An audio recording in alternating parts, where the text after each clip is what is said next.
Wait, I'm saying it's a long story. Okay, here we go. Long story, but... A long story, but...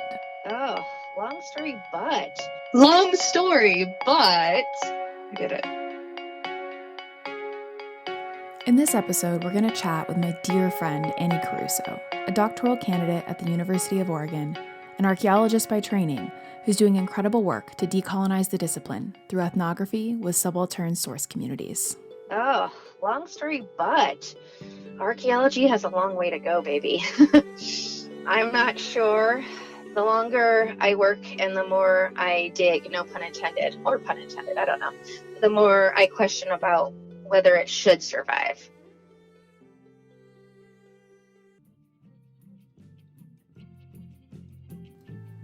Most of what we know about the discipline of archaeology comes from popular culture. Most people would likely agree that Indiana Jones and Lara Croft are the two most famous archaeologists, both fictional characters.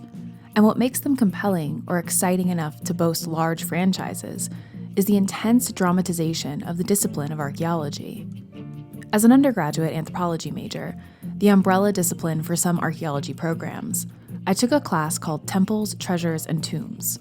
The class was an introduction to archaeology and provided an overview of archaeology from various regions, the Andes, Egypt, Mesopotamia, the Near East, all providing a neat story of the region's past through excavation and scientific testing of material culture. Material culture is simple. It's the stuff a culture makes, uses, or cares about, literally physical objects. For example, the material objects required to make this podcast include the microphone that I'm speaking into, the computer I'm using to create the episode, and the device you will utilize to access it. Material culture is everywhere, always, and for archaeologists, it's the best way to understand the past. In my Introduction Archaeology course, we learned about the extravagant burials, religious ceremonies, human sacrifice, and profound monuments. But we also talked a lot about what most archaeologists do: focus on the everyday. Much of what is left at any archaeological site is ordinary, or at least it was to those who used it. The profound discoveries, such as Howard Carter's discovery of King Tut's tomb, are rare, partially because of tomb raiders, but more so because not everyone was King Tut. Most people in any organized population will be ordinary, working and subsisting like most other people around them. The things that they leave behind allow for archaeologists to piece together what life might have been like, and through the extraordinarily rare discovery, like a rich burial, a religious pilgrimage site, or a unique object, more can be gleaned about human prehistory. So, if the archaeologists that we know are the dramatized characters, focusing only on the profound and rare, what do real working archaeologists do, and why does it matter? There are thousands of archaeologists working across the globe each day. This work can be through organizations, nonprofits, museums, or universities. Their work is often utilized for presentation in museums and cultural centers, to provide the history as gleaned through the investigation of material culture found via excavation. This work is disseminated in various ways, for museums and cultural centers in the form of exhibits, for nonprofits and other organizations in presentations or printed materials, and for most academics through publication in peer-reviewed journals. Most of these are siloed, and that restricts the general public's ability to access the archaeologist's work. But you might ask, what about television? And you're right, there's lots of examples of archaeology being presented to the public. But I'll ask you, what projects are featured? I've seen hundreds of hours of docuseries on Egypt, Mesopotamia, and the Near East, but I've seen very little on Peruvian archaeology or even American archaeology. There are flashpoints that pique the interest of the general public: mummies, Vikings, the archaeology surrounding the history of Jesus Christ, or human evolution.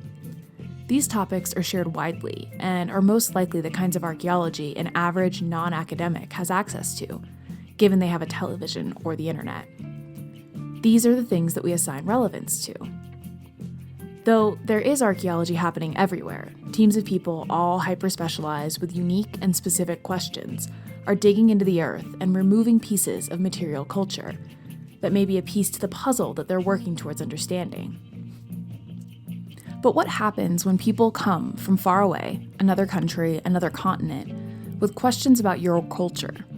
What would you do if a group of people, unfamiliar to you, began digging on your property, in your public spaces, unearthing the bodies of your ancestors, taking them, their things, and whatever else they find back? What happens when these people begin to name places and things that already have names? Why are these people from faraway places deciding your history and your culture?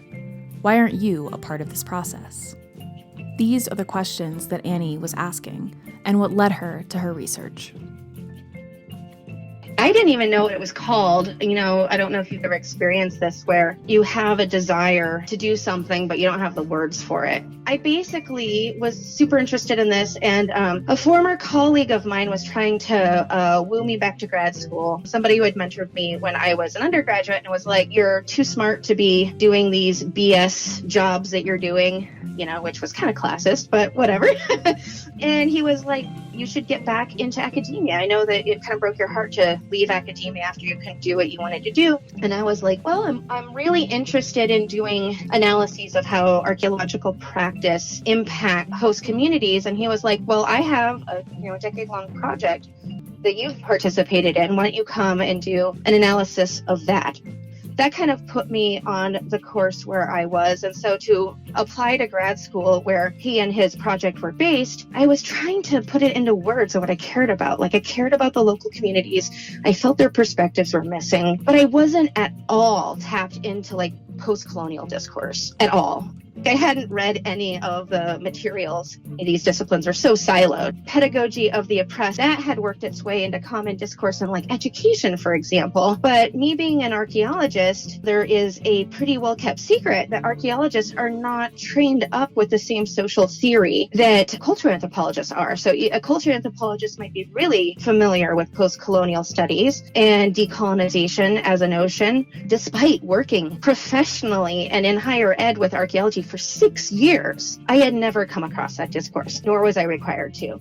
So I wrote my admissions letter basically describing a decolonial analysis without using that word. And what I largely sourced from was critical heritage studies had kind of exploded onto the scene around 2005. And I was writing this letter for admissions in 2012. Basically, they had this beautiful manifesto that talked about how heritage studies is, whether we're talking architecture or archaeology or museology, are informed by Western values, and indigenous, subaltern, and local perspectives are marginalized. And a book that really rocked me that I just kind of was independently reading as like a civilian, like not academically linked, was a book by Laurajane Smith, The Archaeological Theory and the Politics of Cultural Heritage. But it basically was talking about how she was using a lot of Foucauldian notions, which I didn't know at the time, explaining what she coined as authorized heritage discourse, and that archaeologists of which she was one, were key in propagating authorized heritage discourse that basically just said, this is how things are, and we define the culture of other people. And so she was talking about decolonialism,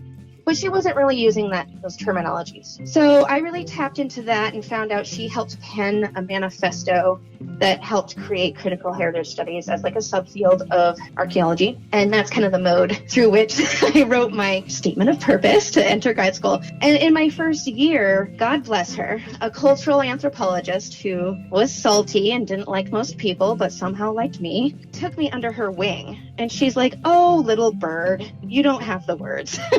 What you're doing, and she just said this flatly in my very first term of grad school, she's like, what you're doing is decolonialism. Learn the discourse. And every day she like put a photocopy of a reading in my mailbox.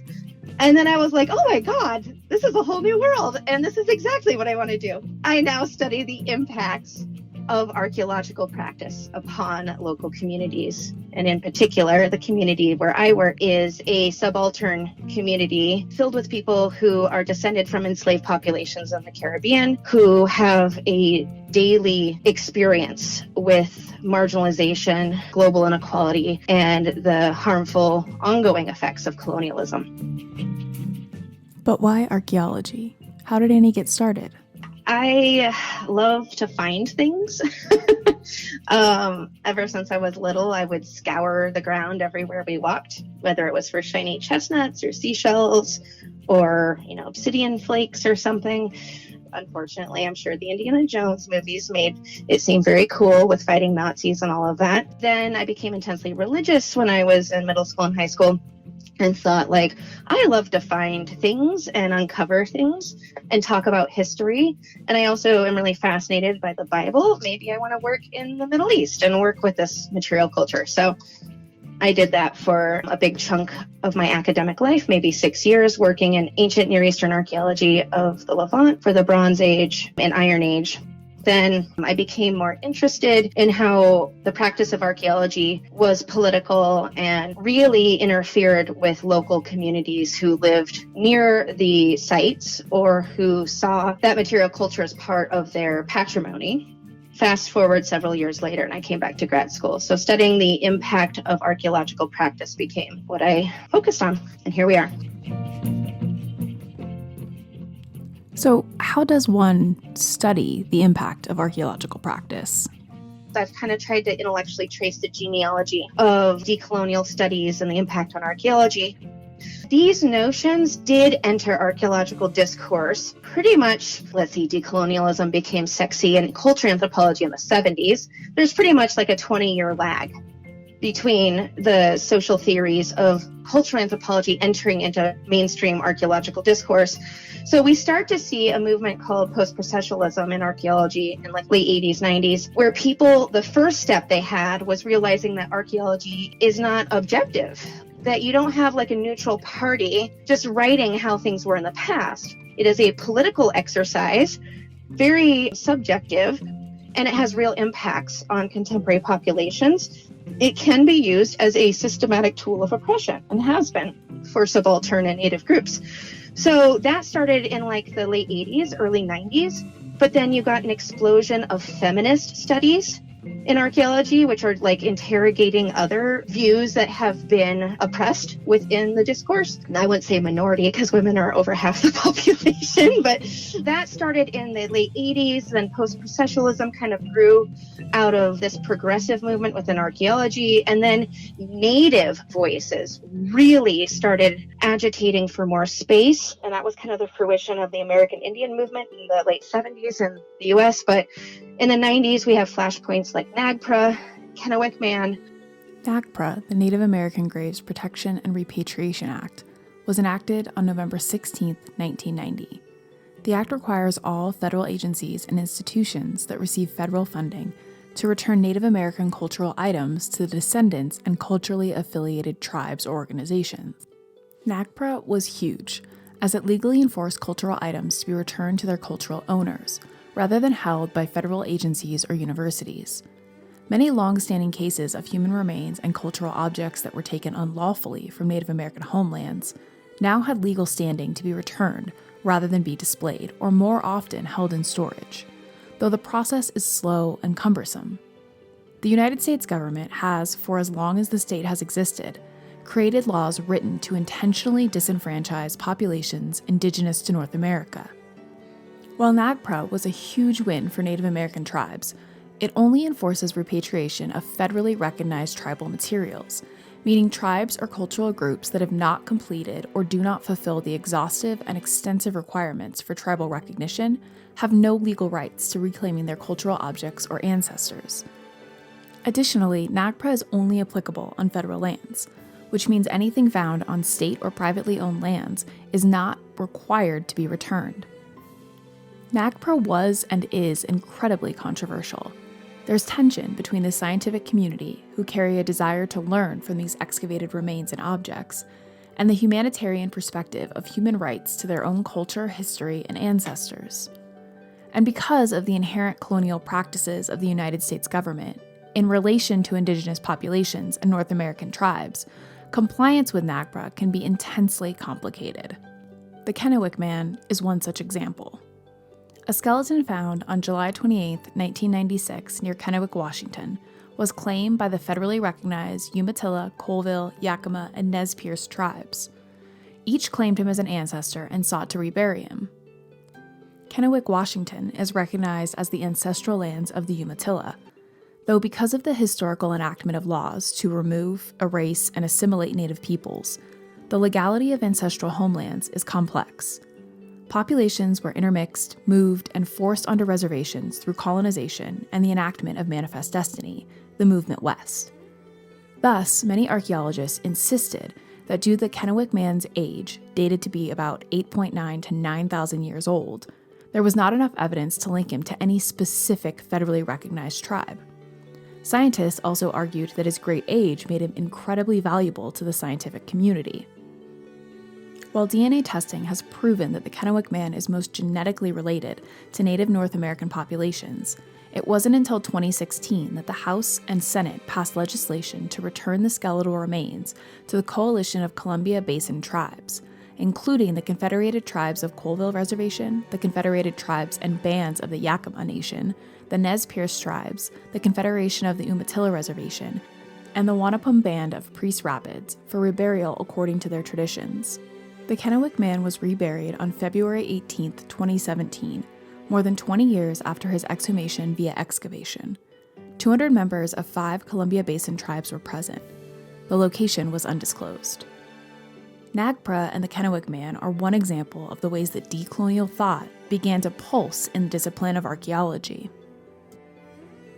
In the 90s, we have a lot of Native voices entering in that talk about how they're tired of people defining who they are and who they were without their participation or consent. That leads to the new field called cultural resource management, as we know it now, CRM, in the US. So it's kind of slow to develop, but there are elements of decolonization woven throughout, but they're not using and citing the same literature as post-colonial studies. So they're kind of shot through with similar ideas, but not part of one intellectual movement. Now, unfortunately, you still have archaeologists who brand themselves as processualists that basically think that the postmodernism that influenced the post-processual turn in archaeology, that basically said it's no longer an option to ignore women's perspectives. It's no longer an option to not include the public in what we do, or to define who Native people were and are without their consent or involvement. Unfortunately, there are still processual archaeologists who kind of think that that was just a trend and just one way of doing archaeology. Unfortunately, there are still camps that see that as just like, oh, that is a frame you can use if you want. Hand in hand with that, as you have any progressive turn, you have people co-opting the language, right? So participation, consultation, those types of things, public archaeology, you have people co-opting collaboration as it's kind of tokenism, where they may be like talk to one person. And I think it's really important. I always remind myself to go back to publications like the one from Tuck and Yang from 2012. Decolonization is not a metaphor. Using clinical collaboration, just notifying people of what you're doing, is different from consulting with them at the very beginning to help inform the design of your project, to empower them at every step, including the way in which you tell the story, which involves publication and dissemination. And if you don't have your historically marginalized, impacted communities involved in all of those steps, including design and publication and dissemination, that's a problem. But Tuck and Yang take it further. It's like this isn't a metaphor. We're not talking about just giving power. Decolonization is inherently about shifting resources back to people who are systematically disenfranchised and oppressed by colonial and neocolonial forces. So what is the materiality of what we're talking about? Well, the good news is archaeology is all about materiality. That's what defines archaeology. It is an investigation of past cultures using material resources. So what does that look like? That's a lot of repatriation. That might involve returning objects that have been taken, returning human remains that have been taken, but it also means materially investing in local structures. The places where I work are quote unquote post-colonies. I say quote unquote because there's no really getting over colonialism, that are poor and marginalized, and they're never going to get the same facilities as like the Museum of Natural History. What does it mean to materially invest in them to where they rise to a level of heritage management that they are comfortable with and which they define. Because investing in communities just to make them in the image of yourself, if that is a Western model, is still colonialism. Investing in local structures, and it might involve other material things like investing in the empowerment of local communities. If somebody wants to study archaeology, and I say if because I don't want to act like going abroad and getting an education in archaeology represents the pinnacle of progression. I don't think it does. But if somebody does want to do that, create scholarships and empower them, bring them on as students, promote their voices. But it's not a metaphor. So what about Annie and her research? Surely she isn't exempt from this process either. I realized a major flaw of my research design when I first started doing this for my graduate studies. My first question was, how can archaeological practices be done more sustainably in this community? So I was assuming archaeology should happen because I was an archaeologist. I'd been trained as an archaeologist for 6 years. I think archaeology is badass. I love it. But I knew it had problems too, but I still assumed it should happen. And I had to really confront that bias that I had and start to go back through my interview questions where I would be interviewing native and local stakeholders and ask, do you think archaeology should even happen here? And if so, in what terms? But if not, that's okay. And that's not like you being ignorant of how to manage the past. It matters like human rights matter. I don't know how to argue that to people. I don't know how to argue that you should give a shit about historically marginalized people. That seems to be something that comes deep within your soul. If you don't think other people matter, I can't convince you. So what does Annie's work look like? How does one do ethnography in subaltern communities? So what I want to do with my project specifically is to create recommendations for archaeological reform or recommendations for heritage management reform that local voices can inform. It's entirely locally based. Now, those critiques won't just go toward visiting archaeological academics, but those critiques can also apply to how the island where I work feels oppressed by the larger eponymous island. They have double colonialism. They're a former colony, English colony, as well as being in an archipelago nation where a larger island controls them. And so they have critiques against the larger national program. Yes, it's going to be localized, but I want to elevate those voices. And the goal ultimately is to disseminate these findings back to those communities where they might be able to make a difference. So I got an engagement grant from the Winter Gren Foundation that upon the completion of this dissertation, I aim to go back and hold several public town halls where just kind of the general public in the island where I work can learn about my work. And more importantly, it's not my work, learn about the voices that I've just kind of curated and organized thematically, but also hear about recommendations. So I'll be making meetings with school boards, with tourism agencies, with the local ministry, with the Heritage Society, which are kind of vested stakeholder groups in certain aspects of this project. I also intend on printing and shipping down short summaries of this project, more in like a pamphlet form than like a book, maybe something like a robust pamphlet that your average person can just pick up and get a bird's eye view of and donate extra copies to the museum. I don't want to burden people with like a whole dissertation, but I also don't want to dodge what I see as my duty to disseminate research findings. Also donate extra grant funds to helping the local museum because they have had a very bad termite problem and they're looking at maybe not even being able to exist. Something that's unique about my research is that a lot of literature about decolonizing archaeology is geared towards the general public, like public archaeology, which is kind of trying to more, not decolonize, but more democratize the archaeological process, which often can including marginalized communities. Like in the U.S., there's a lot of public archaeology for the spaces inhabited and used by historically enslaved communities. I would consider that decolonizing. And then there's also indigenous archaeology, which is targeting indigenous population. A big gap that I have found, and I want to put an asterisk next to that because I don't know if there truly is a gap or if I just haven't found it. Maybe it's branded under one of the 27 different names that I've seen for what I'm doing. All of these mostly overlapping Venn diagrams.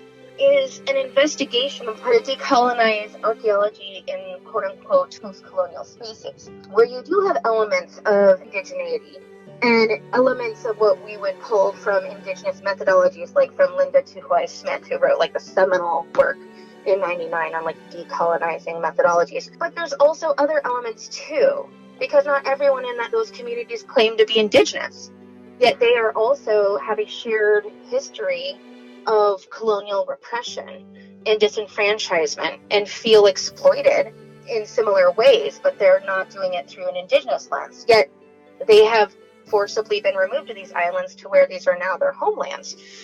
I wouldn't be so hasty as to say they're like the new indigenous people, because that's problematic too. But does one have to be indigenous to lay claims to this? You know, there can be multiple claims. You can have indigenous voices and subaltern local voices. So that's where my research hopes to intercede and fill a small gap into bringing elements of those multiple discourses, public archaeology, indigenous archaeology, and see how it can apply to this community.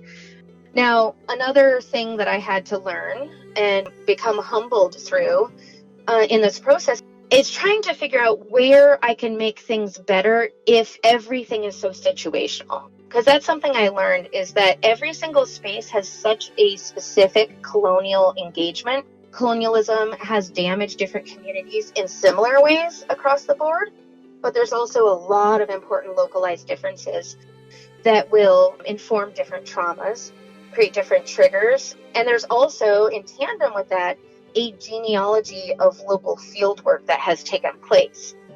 So, for example, it's important on the island where I work that this is maybe like the 20th dissertation to come out of that community. And I'm like part of the problem as well. I am just one other white person coming in with an IRB, knocking on people's doors, when they have been thanked in dozens of acknowledgement pages for dissertations and books. The same people. And I get referred to the same people who have helped other researchers in the past. So these people remember biologists coming, geographers coming, archaeologists coming, ethnomusicologists coming, medical researchers, sociologists. This is a small island, 7,000 people, 13 square miles. So there is, in tandem to a colonial history, there is a collective knowledge of shared experience, of being studied, and having their knowledge extracted and brought into academic spheres where it is then lost to them. And I had to reckon with, I unfortunately am just one more person in that. What I hope to do with my work is to show a few things. One is that it's not decolonial archaeology, it's decolonial archaeologies, and that the path toward decolonization has to be entirely locally specific, but not to the point to where we can't say that there will be commonalities in how to decolonize archaeology. What does this look like in the big picture? How do we get more archaeologists to care about decolonizing the field? Now, I could, if I'm dealing with an archaeological stakeholder who only cares about getting theirs and surviving in academia and getting data sets and getting out with the least problems possible, to them I will argue this is a question of sustainability.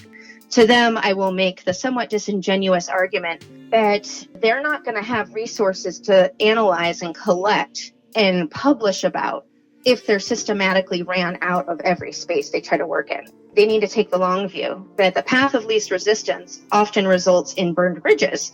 For example, the space where I work in, right now, it is a very inhospitable place to visiting archaeologists from abroad, largely due to the community itself kind of shaping out their own ideas over a decade-long relationship with an international team visiting. And it kind of things reaching a fever pitch where people are coalescing and really forming their ideas, how they feel about this, and feeling empowered enough to finally, come forward and say, no, we don't like this way.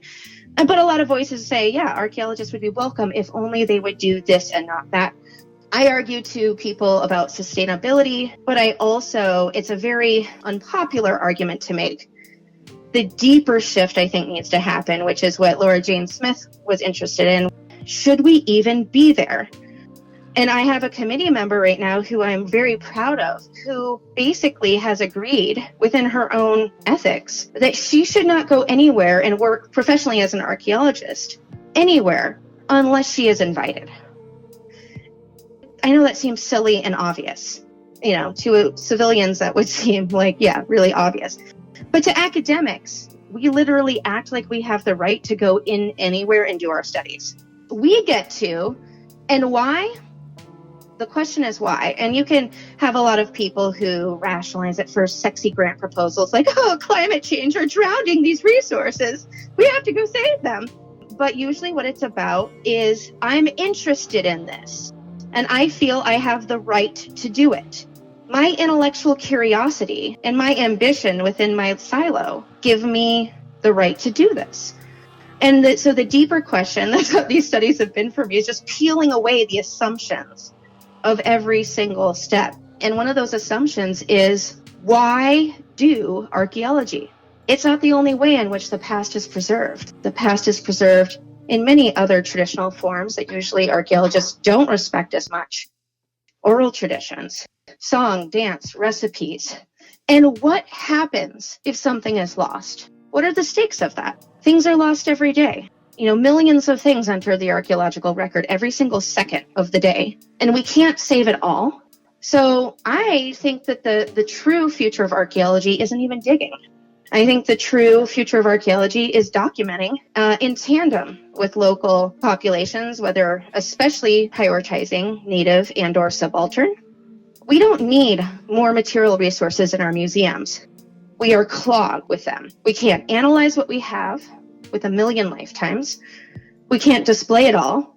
Most of it isn't even interesting to the public. This is what one of my colleagues in Grenada believes. His name's Angus Martin. He's amazing. He was the former director of the Grenada National Museum, and he thought, we need to keep a few compelling things that we could tell stories from, like maybe a few artifacts that we could really tell compelling stories, and we need to rebury the rest or stop digging for the rest. What's interesting is that seems extremely controversial within Caribbean archaeology, but in the Middle East, they do that all the time. And I am one of the rare people who actually worked between two different regions of archaeology, to where what makes sense in Egypt or Israel doesn't make sense in the Caribbean, just as what people accept, rather. So, for example, in Israel, they have so many potsherds, they don't know what to do with them. You're digging through a tell site, and it's more potsherds than it is dirt, it feels like sometimes. And that's definitely the case in the Caribbean project that I've taken as my case study. They have literally 8,000 pounds of material culture they've pulled out of the ground. And probably 2/3, if not more of that, are potsherds. And non-diagnostic, non-sexy potsherds, like body sherds, no decoration, nothing, just pottery, right? And so in the Middle East, they rebury it. At the end of the dig season, they draw and photograph the most compelling pieces. Maybe keep those aside, ooh, we found this cool piece of Greek pottery that shows trade routes to this region at this time. Very cool. But if it's something they've seen a million times before, that doesn't help them tell a story. They might keep a sample and then rebury the rest. That is not the case in the Caribbean. But I think local voices are onto it.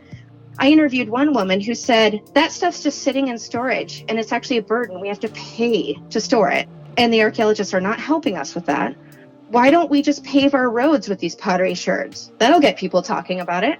And I was at first I clutched my pearls as an archaeologist. I was like, ooh, another person said, I just want to drive it into the sea and dump it. And, I clutched my pearls, or I used to, at those perspectives. But now I'm like, why the hell not? There are some cultures like in Indonesia where the ways in which they celebrate and interact with material culture from the past is to burn it ceremoniously. They destroy it in part of the honoring of it. And that is anathema to authorized heritage discourses who want to just preserve, put it in a sealed bag, and put it in a drawer for all time in perpetuity, even though it's not helping anyone, even if it hurt the host community it came from. So, archaeology is a colonial discipline, born of the curiosity of the privileged few, academics with questions and a sense of entitlement to answer them. Academia has long been a place for the elite and privileged, those who are benefiting from their studies and without much concern for the consequences of their research. Archaeologists are storytellers, and archaeology is subjective. Their work is biased by their own interests, their backgrounds, and their culture. The questions we ask as people are informed by our lived experience. So, if archaeologists are storytellers, why aren't the host communities they work in part of telling that story? As we move towards a more human-centered focus, how does one ensure their research is conducted ethically? You have to care about the source and descendant communities where you work. You have to care.